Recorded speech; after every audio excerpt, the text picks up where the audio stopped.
का सफर।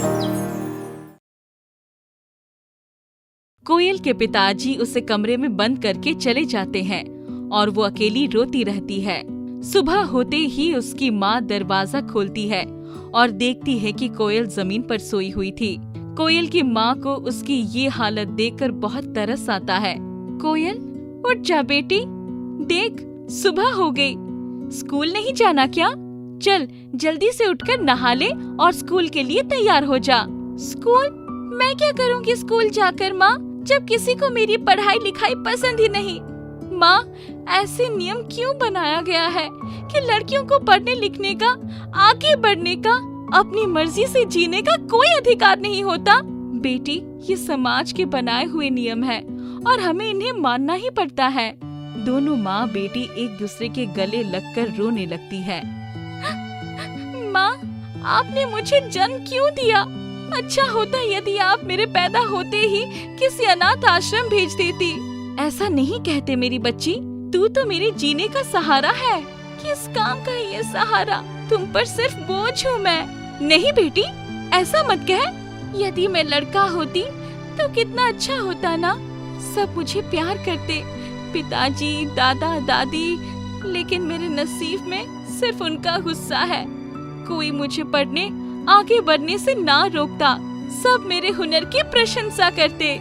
इतने में कोयल के पिताजी और दादी भी वहाँ जाते हैं और उसकी बात सुन लेते हैं। सही कहा लड़की तूने। यदि तू लड़का होती तो तुझे सबका प्यार और दुलार मिलता, लेकिन ये मत भूलना कि तू एक लड़की है और लड़कियां पराया धन होती हैं। उन्हें एक दिन पराये घर जाना है, इसीलिए उन्हें ज्यादा प्यार दुलार नहीं दिया जाता, नहीं तो लड़कियां बिगड़ जाती हैं। बिल्कुल ठीक कह रहा है मेरा बेटा। लड़कियों को ज्यादा सर नहीं चढ़ाना चाहिए, नहीं तो ससुराल जाकर मायके का नाम खराब करती है। सही कह रही है माँ। आज से ना ये स्कूल जाएगी और ना ही घर के बाहर कदम रखेगी। इसे घर का काम काज सिखाओ और हाँ, इसके खाने पीने पर भी लगाम लगाओ ताकि इसका वजन कम हो सके, नहीं तो कोई इससे शादी भी नहीं करेगा। ऐसा मत कहिए जी, इसे पढ़ने दीजिए। आपको पता है ये पढ़ाई में बहुत होशियार है, हमेशा अपनी कक्षा में सबसे ज्यादा अंक लाती है। अरे इसके अच्छे अंकों का क्या हमें आचार डालना है? और तू इसे शय देना बंद कर, समझी?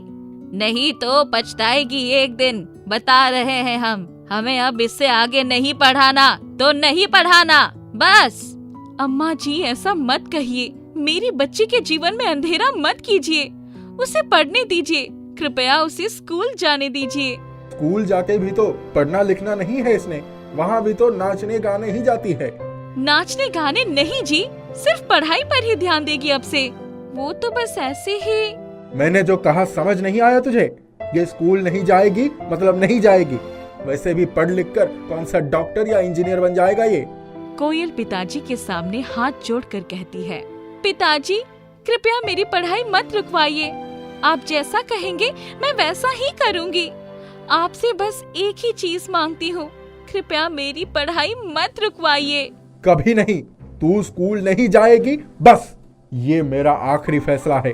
चुपचाप घर में बैठ और घर के कामकाज सीख, और अगर तूने घर से बाहर कदम भी रखा तो मुझसे बुरा कोई नहीं होगा। पिताजी अपना फैसला सुनाकर वहाँ से चले जाते हैं। कोयल वही जमीन पर बैठकर रोने लगती है। उसकी माँ उसे चुप कराती है। चुप हो जाओ मेरी बच्ची, मैं 1-2 दिन में तेरे पिताजी से फिर बात करूँगी और तेरी पढ़ाई जरूर पूरी करवाऊंगी। आप कैसे करोगी माँ? पिताजी नहीं मानेंगे, वो मुझे अब आगे पढ़ने नहीं देंगे। माँ, काश आपने मुझे जन्म ही न दिया होता। ऐसा नहीं बेटी, तो हिम्मत रख, भगवान सब ठीक करेंगे। दादी कमरे में वापस आती है और माँ से कहती है, ओ महारानी, कुछ काम भी करेगी या इस कमबख्त से चिपकी रहेगी? हमें भूख लगी है, कुछ नाश्ता भी देगी या नहीं? अभी लाई अम्मा जी।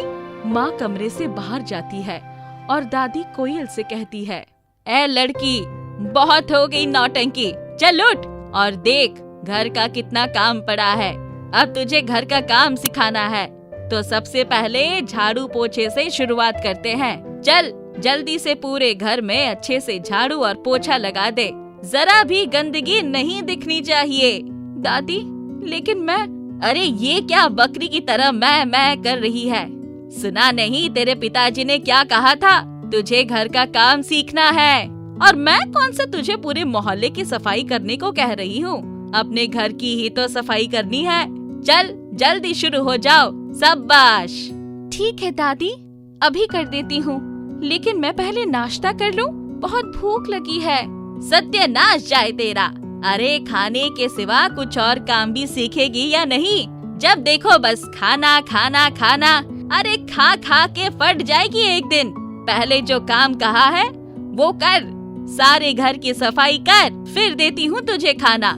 कोयल घर की साफ सफाई करने लगती है।